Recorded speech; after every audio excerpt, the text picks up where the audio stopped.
बिस्मिल्लाहिर्रहमानिर्रहीम। हम number of moles किस तरह कैलकुलेट करते हैं किसी भी चीज़ का, किसी भी सब्सटेंस का, ये हमने पढ़ा था लास्ट टाइम कि हम जो है उसके गिवन मास को मोलर मास पे डिवाइड करते हैं।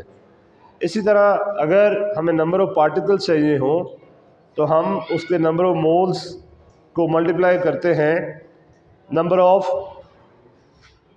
एवोगाड्रोज से।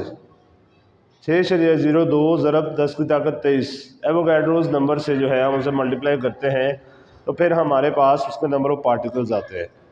ये दो कैलकुलेशंस आज हमने सीखनी है करनी, लेकिन हमने इसको कोई स्पेसिफिक नाम दे देना है।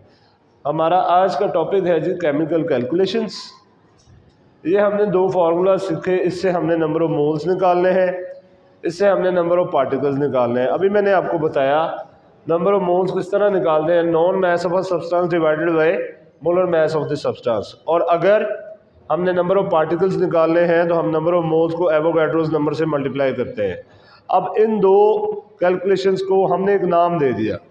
पहली कैलकुलेशन वो जो मोल्स वाली है, चूँकि वो मोल्स और मास के दरमियान है तो हमने इसको नाम दे दिया मोल मास कैलकुलेशंस। तो वही वाला फॉर्मूला दोबारा लिखा, नंबर ऑफ़ मोल्स बराबर है non mass of a substance divided by molar mass of the substance. यानी अगर हमें किसी चीज़ का मास गिवन हो तो हम उसके नंबर ऑफ़ मोल्स कैलकुलेट कर सकते हैं। कैसे? हम उसके नंबर ऑफ़ मोल्स, हम उसके मोलर मास कैलकुलेट करके नंबर ऑफ़ मोल्स के साथ जब हम डिवाइड करेंगे तो हमारे पास नंबर ऑफ़ मोल्स आ जाएंगे। इसी तरह यहाँ से अगर हमें मास चाहिए हो और हमें नंबर ऑफ़ मोल्स गिवन हो तो हम क्या करते हैं जी, हम इस मोलर मास को उधर ले जाके मल्टीप्लाई कर लेंगे और हमारे पास उसका मास आ जाएगा। उसकी इक्वेशन ये बनेगी mass of substance equals to number of moles multiplied by molar mass. इसके बाद जो दूसरी कैलकुलेशन है वो है मोल पार्टिकल कैलकुलेशन। यानी अगर आपको किसी चीज़ के पार्टिकल्स दिए गए हों और आपने उसके नंबर ऑफ मोल्स निकालने हों तो आप इस फॉर्मूले के तहत निकालेंगे। नंबर ऑफ मोल्स बराबर है गिवन नंबर ऑफ पार्टिकल्स, जितने पार्टिकल्स आपको दिए गए हैं, डिवाइडेड बाय एवोगाड्रोस नंबर।